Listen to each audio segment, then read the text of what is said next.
Open your messaging app and scroll all the way to the bottom. Past the friends you saw yesterday, past the family group chats, and deep into the threads that haven't seen a new notification in 3, 4, or even 5 years. Most people look at a digital graveyard like this and see clutter. They see a mess that needs to be cleaned up to make room for something new. They might even call you a digital hoarder or tell you that you're stuck in the past. But you and I both know that deleting those messages feels like losing a piece of a map. To others, it's just data, but to you, it's a biological indicator of elite emotional continuity. You possess a high-resolution mind that views emotional history not as baggage, but as a sophisticated database used to predict future behavior and decode hidden intentions. You aren't messy. You are a messaging archivalist with a rare level of superior neural efficiency. Welcome to MindUnlockx. As we always say, we don't do motivation, and we definitely don't do surface-level advice.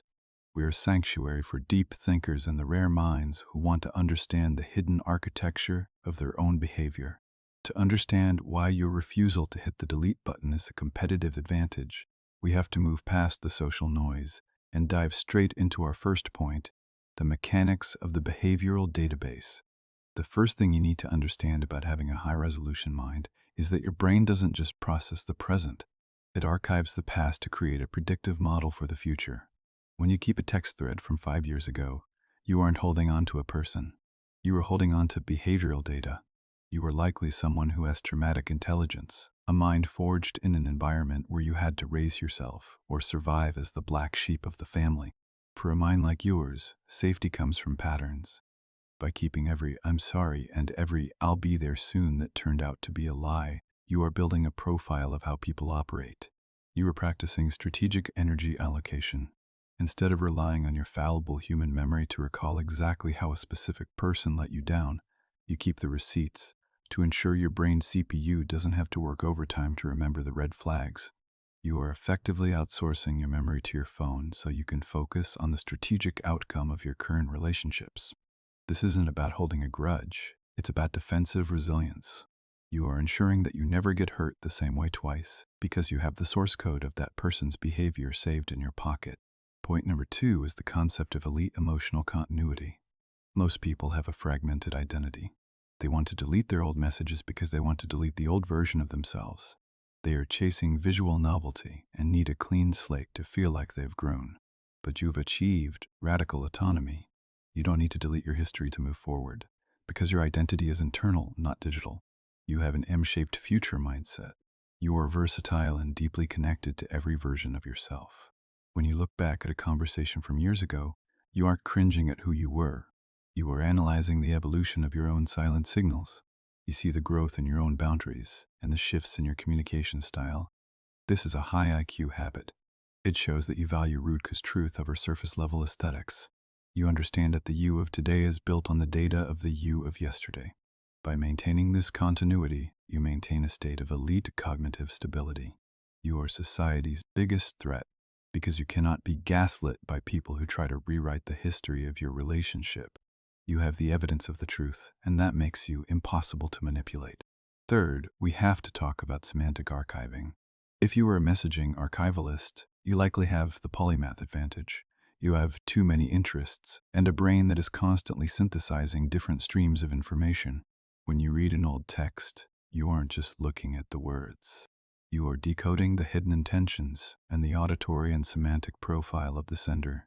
You are the person who can tell someone's mood just by the way they type, and your archive is your training manual. By comparing how a person spoke to you 3 years ago versus how they speak to you today, you can detect the micro shifts in their energy that everyone else is blind to. This is superior neural efficiency. Your brain is performing a cross-modal analysis, using the digital text as a visual representation of their emotional state. You are an auditory profiler of the written word. This allows you to stay 5 steps ahead in social situations because you have a deeper, unique portfolio of their behavioral patterns than they even have of themselves. You are the sentinel who sees the storm coming before the first drop of rain hits the ground. The fourth point involves your radical independence. Society tells us to clear the clutter, let go of the past, and stay in the moment. But these are often just social mirrors, designed to make people more suggestible and less grounded in their own history. If you refuse to delete your messages, you are rejecting the digital 9 to 5 grind of constant curation. You are essentially saying that your phone is a tool for your benefit, not a performance for an audience. You are likely someone who loves staying at home or chooses a table for one because you are emotionally self-sufficient. You don't need a clean inbox to feel at peace because your peace is protected by your internal boundaries, not your external interface. This is a marker of elite emotional self-sufficiency. You are comfortable with the ghosts in your phone because you have already solved the emotional variables they represent. You aren't haunted by old texts. You are the librarian of your own experiences. This level of radical autonomy makes you incredibly difficult to control because you don't rely on external updates to know your own value. Point number 5 is the link between your archive and traumatic intelligence. If you were the black sheep, or someone who had to survive alone, you learned early on that information is the only real currency of safety. In a chaotic environment, being able to say this is exactly what was said is a survival mechanism. Your phone is your sentinel position. By keeping every thread, you are ensuring that you have a 360-degree map of your social environment. You are the quietest person in the room who everyone should fear because you have a record of everything. This isn't about being petty, it's about defensive resilience. You have built a digital fortress where the truth is stored, and you use it to protect your peace from toxic people who try to manipulate your reality. You are a sentinel who watches the world from the safety of your own data, and you refuse to let anyone trash your records, because those records are the foundation of your safety. The 6th point is how you turn this clutter into cognitive capital. In the M-shaped future, the most valuable skill is the ability to synthesize old data in new ways. Most people delete their past because they don't see the value in it, once the immediate utility is gone. But you are a polymath. You realize that a conversation about a movie 3 years ago might contain a spark of insight you need for a project today. You are the person with a graveyard of unfinished projects, who finally becomes unstoppable when you realize that nothing is ever truly wasted. Your old messages are a unique portfolio of ideas, connections, and perspectives.